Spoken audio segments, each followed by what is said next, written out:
All right, this is Extra 99 again. I am actually back to show all viewers out there watching this how to make my honey wheat bread. And the reason I'm making it is because we gave some of it away last week and we are down to our last piece. It was made 6 days ago. The last piece still looks fresh, no mold or anything on that. And it's still really good. I just had some last night. But since we are down to our last piece, it's time to make some more. And it's time for me to go ahead and show you exactly how I make my own recipe for my honey oat wheat bread. And what we're going to do is we're going to go ahead and start off. Now I make enough dough for 4 loaves of bread. So what I've got here is I've got just basically dry active yeast.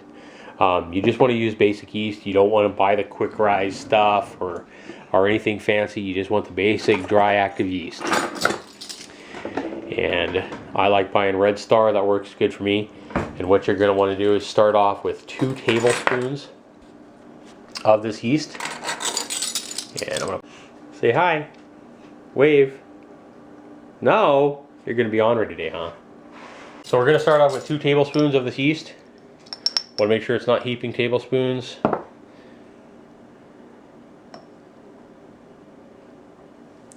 And put that into a large bowl. That's 1. And 2. And then when you buy a jar of yeast like this or whatever, be sure, guys, that you refrigerate it. And yeast absolutely eats sugar. So what you want now is 2 teaspoons of sugar. So basically a teaspoon of sugar for every tablespoon. If you're halving this recipe, it's going to be 1 tablespoon of yeast, 1 teaspoon of sugar. And again, this recipe is going to make about 4 loaves of bread, standard loaf pan. So 1 teaspoon of sugar, 2 teaspoons of sugar. And at this point, what you're going to want to do is get 2 cups of hot water. All right, what we're doing here is we are actually letting water get hot, and where you want to get it for the right temperature for yeast, because if it's not hot enough, the yeast won't activate, and if it's too hot, you'll actually kill your yeast. So what you want to do is keep filling that hot water just until the water starts getting hot enough to sting a little bit. Just where it starts to become a little bit uncomfortable, that's where you want to how hot you want the water for your yeast. So we'll come over here, we'll add that. And Christian, can you go ahead and shut that off? Good boy. Okay. So we'll put that 2nd cup in there. And what you're going to want to do is you're just going to want to go ahead and take a spoon and stir it around just a little bit, just to kind of incorporate all the yeast and the sugar together. So that no granule of yeast is, not fed sugar or feeling left out here. So what you want to do now is just let this yeast mixture here. You want to leave it for about 5 to 10 minutes, and it's actually going to start bubbling up and start foaming a little bit. And we'll be back after that happens. All right, we actually have our yeast mixture now. It is foaming up, and that means the yeast has activated. If you see something like this, you see these air bubbles here. You can kind of stir it around, you'll have that froth on top just like that. That means you have successfully activated your yeast and you're ready to go ahead and continue on. So with that, I'm going to go ahead and set this camera down and to where hopefully you can see. And to that, I'm going to be adding 2 more cups of that warm water. Again, just warm enough to where it starts to be a little uncomfortable. All right, 1 cup and 2 cups of warm water again. And what you can do is just take you a little, if you have cooking spray, just spray a little bit of that cooking spray inside there. Make sure it's on all sides. If you have to use your fingers, that's fine. To get a little bit of oil inside of your cup. And then what you want to do is just fill it up with a cup of honey.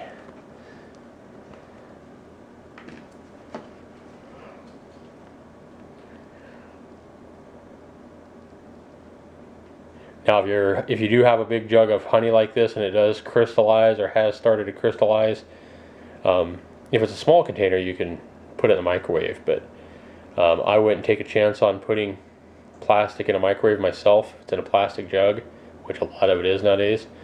I would actually just put the jug in a pan of water and heat it up to a simmer, not a hard boil, but just let it simmer. Maybe even turn it down a little bit below a simmer, and basically just let it set in the hot water, and usually take it 10 or 15 minutes maybe, and that crystallized honey will actually turn brand new, just like you bought it. That actually happened with this honey, and I decrystallized it last week. Next ingredient is just going to be regular old salt. You don't want the iodized salt. You don't want like sea salt or kosher salt or anything like that. You want just good old regular salt. For this size of a recipe, please remember that I'm making a gigantic amount of dough for 4 loaves. So if you only want 2 loaves or whatever, definitely cut this in half and just add 2 teaspoons of salt. Now, salt does kill yeast, so that's one reason why you want to activate that yeast before you add all your other ingredients. 1 stick of butter for this size recipe. Again, it's going to be half a stick if you decide to cut it in half. And again, you want the no salted butter. I have unsalted here. I guess if you had salted butter, you'd probably want to reduce your salt maybe to 1 teaspoon instead of 2. Now I just put that in my microwave for about a minute on my butter. You're going to want to go ahead and take your melted butter at this point. We'll go ahead and put that right in here.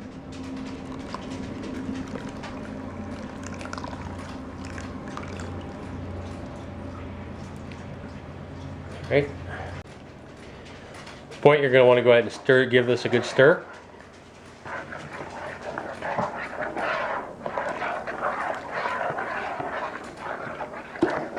And this is a lot of liquid for bread, so you can tell already that this big old bowl is like half full of just liquid and honey. And what you're trying to do with this stir is trying to get that honey incorporated with the rest of the water and the liquid ingredients here.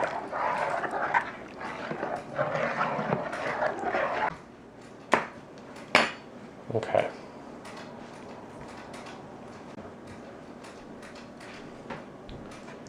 Alright, go ahead and push that bowl to the side for now. What you're going to want is get another bowl. And you are going to want to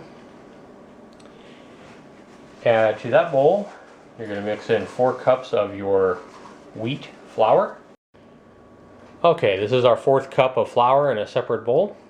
This is our whole wheat flour. That's what we're going to be putting in a separate bowl. It is important that you use a separate bowl on here, because the next ingredient is going to be our vital wheat gluten. Wheat gluten is going to help give your bread dough a nice texture, make it nice and soft, act as a preservative, and just makes it better. It doesn't take a lot of gluten. And I actually like to buy the Bob's, whatever it is, brand name, wheat gluten. Supposedly it works the best, and I guess there's a big difference in it. So here I have 1/3 of a cup of wheat gluten that I'm actually going to be adding to my 4 cups of whole wheat flour. And what I want to do now is, the spoon's wet, so I'll just wipe that off. And you want to stir in your wheat gluten into your 4 cups of whole wheat flour. And the reason this is important to do this is if you was to just add that wheat gluten to your wet ingredients by itself, it would actually clump up and form like a impenetrable blob that you'll never get mixed in. So by actually incorporating that wheat gluten into your whole wheat flour like this and mixing it in well, it's going to ensure that that wheat gluten is properly blended into your whole dough. Okay.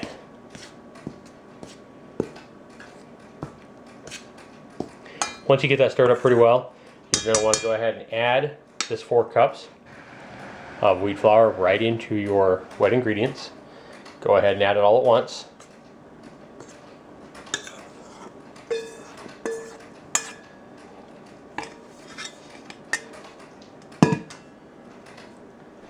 And you'll want to go ahead and stir that in. Try not to make a mess with all that dry flour by stirring too quickly here. This is where if you're letting your little kids help you, you got to be careful that they're stirring that slow. They're going to wind up with a face full of flour, which you get to laugh at, of course.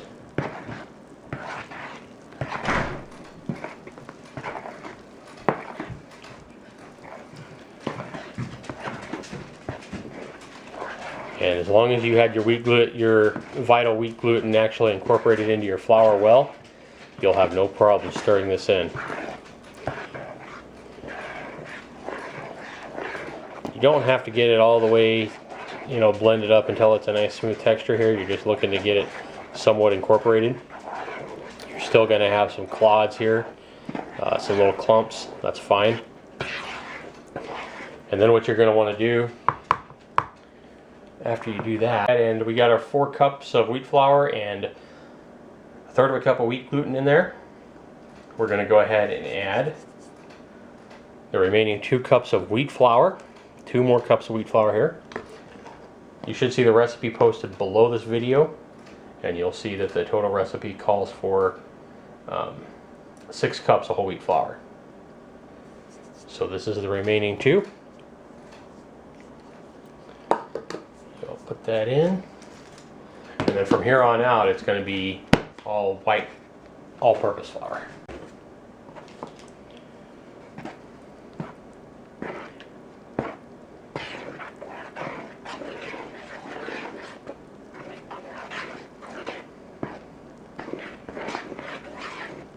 Want to make sure that if you're making 4 loaves like I am, that you're using a nice big bowl.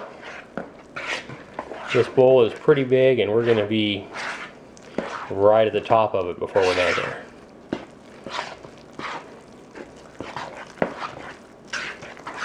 Again, you don't want to over stir this. You just want to stir it until most of your flour is stirred in. You don't want to try to stir it until it's a nice smooth texture. You're going to overwork your dough, and you're going to wind up with really hard dough that's chewy and hard, and definitely not what you want. Okay, at this point we're going to go ahead and start with, I would start with 2 cups right now of your all-purpose flour. You'll see that the recipe calls for 4 to 5 cups of all-purpose flour. And you'll start with 2 of those right now. And once you do this, if this is your first time doing bread, it's a little bit hard to, and hopefully this video will help, but it's a little bit hard to tell exactly what you're looking for and how much flour to add, or how wet you need your dough. I can tell you that it gets to the point where it's very hard to stir, and you'll end up having to use your hands. But you definitely want dough that's not super sticky. You just want it a little bit sticky, and hopefully this video will kind of help you out if this is your first time making bread. But what I'm hoping to do is get you guys to the point where you're not scared to actually get in here and make some bread, because it's absolutely fantastic. It's going to beat anything you're going to find in most grocery stores. There are some places that actually make homemade bread. I've just added another 2 cups of all-purpose flour to get us to the 4 cup mark. And I'm going to try to stir in some of this the best I can. It's going to be starting to get really hard to turn at this point. You're going to have to be really careful you don't get your spoon in there and trying to turn it, you flick a bunch of flour all over yourself or all over your cabinet, all over the dog, whatever it happens to be. Alright, at this point you're going to want to probably go ahead and start using your hands after you added those 4 cups. And you're going to go in there, and right now I'm really not trying to knead it as much as I'm just trying to mix it up. If your hands get super sticky with this this bread dough, you can always add more flour to your hands to help. And now, if you're like me, you probably don't like to clean up a big mess after you're done, so I like to try to use a big bowl like this so I can actually knead it right in my bowl. So what you to knead it, you're simply going to pick it up and you're going to fold it over, and then you're going to use both of your, if you can see that, both of your palms to, again, pick it up, push both of your palms into the dough, push down, and that's actually the kneading process. With a bowl as well, you don't have to pick up your whole blob of dough, and you know, to flip it, you can just simply turn the bowl, which makes it nice. So if you get a bowl big enough to where you can do this right in your bowl, you're going to save yourself a lot of mess on your cabinet. You're going to want to knead this for about 5 minutes here. So I'm going to go ahead and speed up the camera and show you this a little bit later on, closer to the 5-minute mark, and continue on from there. Alright guys, I'm back after kneading my dough. I do want to go ahead and let you know that it did start feeling a little bit stickier as I was kneading it. So I did end up adding about another probably 3/4 cup of flour. So I was about 4 3/4 cups of that all-purpose flour. Again, it had the 6 cups of whole wheat flour in it before, so you're talking about close to 11 cups of flour total. Now what I like to do then is at this point, take your large bowl that you worked in, rinse it out. I put my dough here in another bowl just while I rinse this out and clean my hands off, and it's already starting to rise a little bit. I want to let it rise in this bowl. So what I like to do though is to prevent it from sticking is I like to go ahead and take just a couple of tablespoons of olive oil. You'll see there's a couple of tablespoons of olive oil in the recipe, and this is where I like to use it. Go ahead and coat the sides of your bowl, the bottom of your bowl, with a little bit of that olive oil, and then you're going to want to go ahead and get it out, put it in here. Now it was starting to rise a little bit in here. I don't think it's going to be a problem. It's just been a few minutes and it's just rising really quick. Okay, once you get it in there, what I like to do is put the rest of your oil right on top, and then take your hand and just kind of rub it all around.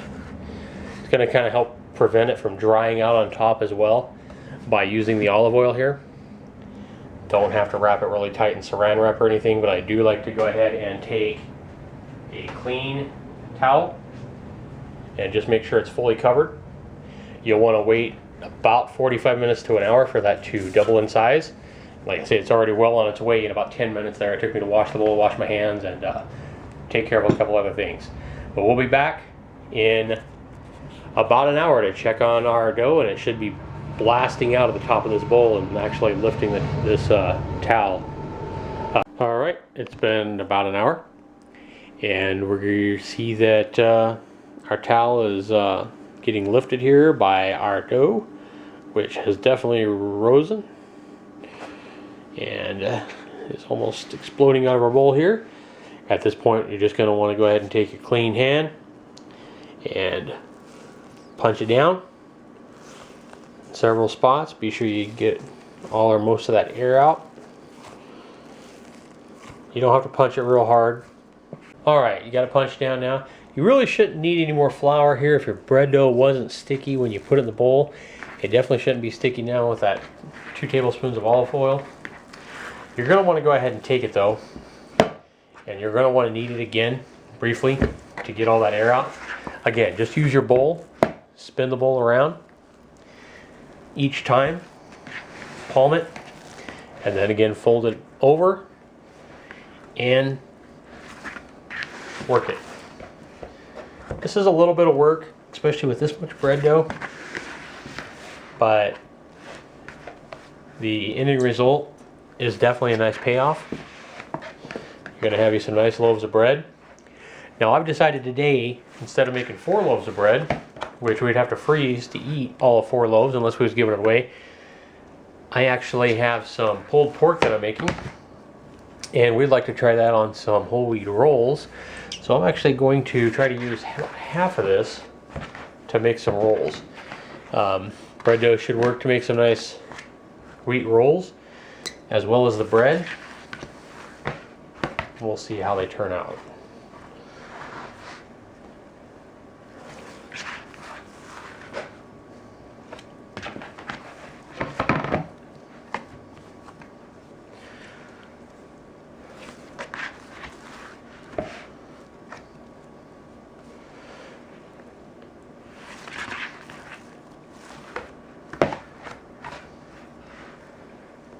Alright, you don't want to knead it too long at this point.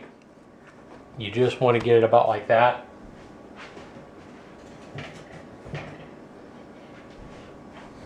At this point, you're going to want to take your blob of dough there, and you're going to want to cut it in about 2 equal sections. Just get you a sharp knife to do that. And just cut it roughly in 2 even sections here.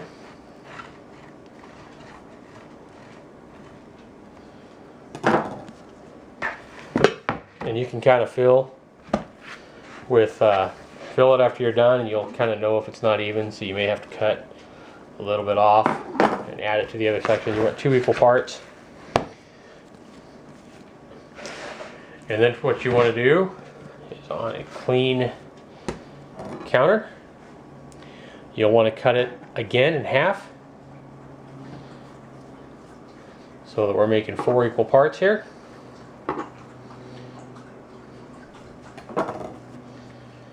Okay. Take your other section, same thing with it, cut it in about 2 equal parts.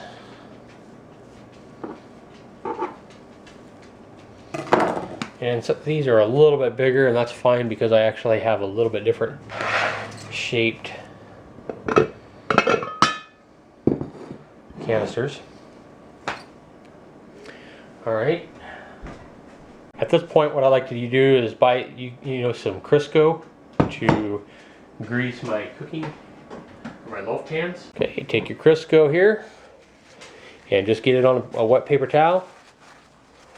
And then just go ahead and line your loaf pan. If you have the metal loaf pans, those work too.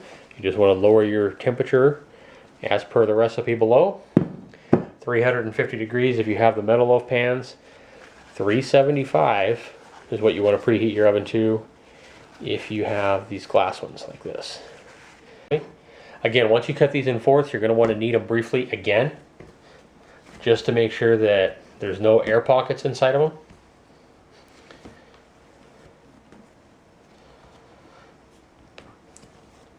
And then once you actually knead it again briefly, what you're going to want to do is start forming it. You're going to want to go ahead and flatten it out. Now, you don't have to get a roller out here to do this. You might just want to pick it up. And kind of what you want to do is just kind of stretch it a little bit.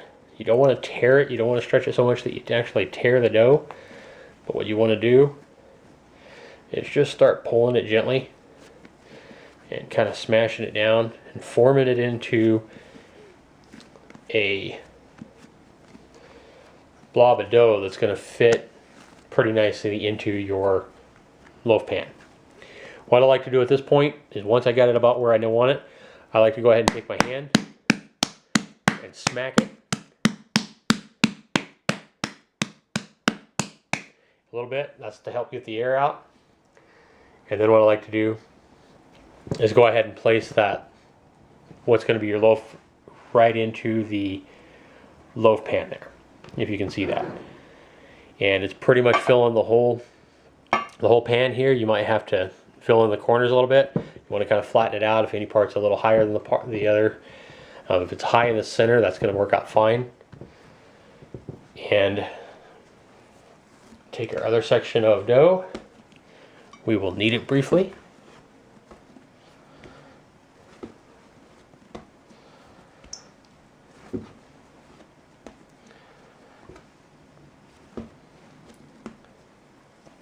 But before I let this rise again, what I like to do, if you like the oats, is I don't put it in the middle. You could certainly put these oats, you know, in the into the dough if you wanted to. And this would be something you'd do if you wanted it in the middle, probably before you added all your flour and got it real thick. You'd probably want to put it in probably after that initial 4 cups of wheat flour. Put any oats you wanted in there and mix it in good there. What I like to do is just sprinkle a few oats on the top, however, just like this. It doesn't take much at all. And kind of spread them out evenly. And then what you want to do, I like to press them down just a little bit so they don't fall out so easy when my bread's done.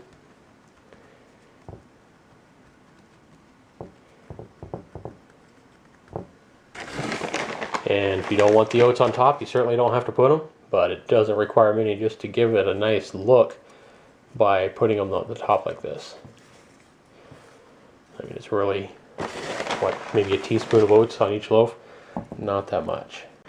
We're going to be letting this bread rise again, and so we're going to be going ahead and covering these two. This time we're only going to wait about a half an hour for the bread to rise.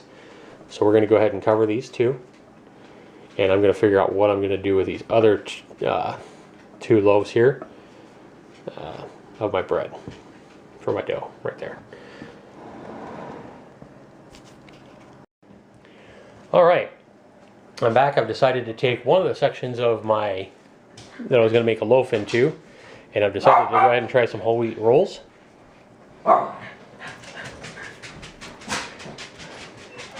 And what I'll do is I'll take a little blob of this. Remember, these are going to rise, so it's not going to require a whole lot if you're going to make rolls. Remember, these are going to rise, so you want to flatten them out a little bit. Try to make them into a circular shape. And this is the first time I've made any kind of rolls ever, so bear with me here. We'll see how these turn out together. And I've placed that onto a cookie sheet. Okay guys, I'm back. I actually have formed some blobs out of one of the loaves that I was going to, one of the quarter of the dough that I was going to use. I'm just going to try these out and see how these make in individual little blobs. Looks like I've made about 9 of them here. Should make some pretty gigantic rolls, maybe even something closer to hamburger buns, which is fine though. I got some pulled pork like I was saying, and we just want something nice to put that on, so that's why I'm trying this out. I formed my last section of dough and do another loaf for bread, which I'm putting the rolled oats on now. And I didn't have 3 glass pans, so I actually have this metal pan here. Probably what I'll do is just cook what's experimental rolls and this loaf of bread on 350 at a lower temperature and let these rise individually. Put those in after I cook the glass pans. What I'm going to do here is I'm simply going to get another towel and I'm going to cover up my experimental rolls here and my loaf of bread. Cover those up and let those rise. Alright, it's been about another 20 minutes and we're going to go ahead and cook our 2 glass loaf pan bread doughs. It's had about a half hour to rise here, and we're going to go ahead and put these into the oven. And the oven, like I say, is at 375 degrees. And we'll just go ahead and cook that one. Put in our second one here. I like to put them about the middle of the oven there. And go ahead and let them cook. They're going to take about 25 to 30 minutes or until golden brown. Alright guys, it's been about 27 minutes. We've still got our 1 loaf of bread rising, as well as our experimental whole wheat rolls or whatever they're going to turn out to be. Those are definitely rising as well. Kind of odd shaped. I certainly didn't make them perfect, but it shouldn't affect the taste at all. And we are going to go ahead and check our bread now, which is still cooking at 375. That is because it is in the glass pans. we're gonna go ahead and remove one of these loaves. I like to have a cookie sheet ready for that. Now what we're gonna do, we're looking for that nice golden brown color, but we also want to check our internal temperature. If you have a meat thermometer or a digital one just like this, I would highly recommend that. With this digital one, you'll just want to turn it on and you'll want to poke a hole. I tried to do it in the oven, but it was a little bit hot a couple of minutes ago. You want to put it kind of in the side and just point it right towards the middle of the loaf. And what you're looking for on that is a temperature of 180 degrees. If it's not real close to 180, it's probably not done yet. So this is looking like it's still not there yet. Only at about 145 degrees internal temperature. All right, we've removed the smaller of our two loaves here and got a meat thermometer stuck down inside of the middle. And we see that it is, we're looking again for 180 degrees Fahrenheit. And it just went off on us. And we can see that it's very close there at almost 178 degrees. That's probably going to be good enough. Yeah, it's still climbing as well. So you're close enough there to 180 to go ahead and call that done. Especially looking on the outside of it, it looks like it's done. Got that nice golden brown color. And we're just going to give our bigger loaf just another minute here and see what's going on. Maybe I actually hit an air pocket or something and it wasn't registering the correct temperature. So we'll give that other one a try as soon as we get this out of the pan here. I'd like to take me a couple of oven mitts, and should be greased enough to where it just falls right out. But you want to get these removed, especially if you have the metal pans. You want to get these bread loaves removed pretty quickly so that they don't continue to cook after they're already done. Now what I like to do here is it's pretty hot, so I like to use a couple of clean oven mitts and just grab it on either side and then move it on over to your cooling rack where it can actually cool down. So that's actually got that loaf ready and cooling, and it looks absolutely beautiful. Now I know you're going to be tempted at this point to go ahead and start cutting that bread and digging in, but I do recommend that you go ahead and wait at least half an hour before you cut it so that it gives the bread time to cool so it doesn't break and fall apart on you when you are cutting it.